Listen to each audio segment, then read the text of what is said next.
দর্শক, এই মুহূর্তে ডিবি অফিস থেকে সরাসরি যুক্ত হচ্ছেন সহকর্মী জুবায়ের সানি।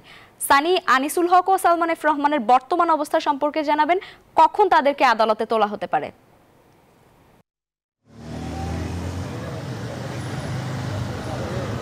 ধন্যবাদ।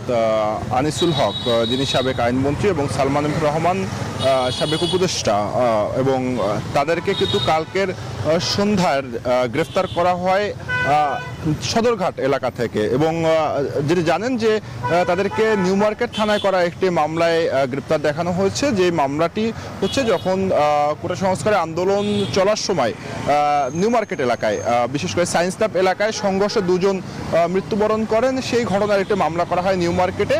সেই মামলায় ইন্ধনদাতা হিসেবে তাদেরকে গ্রেপ্তার করা হয়েছে এবং তাদেরকে গ্রেফতারের পর রাতভর কোথায় রাখা হয়েছিল সেটা নিয়ে কিন্তু বেশ জল্পনা কল্পনা ছিল, কিন্তু সকালে আমরা জানতে পারি যে তাদেরকে ডিবি কার্যালয়ে রাখা হয়েছে এবং সেখানে রাখার পরে এখানে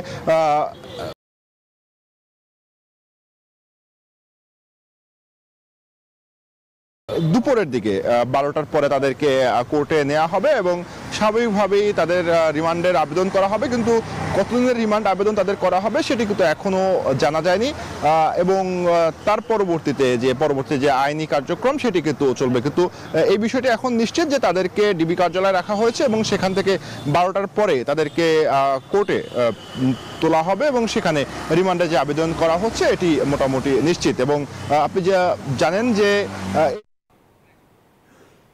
সানি, ধন্যবাদ আপনাকে।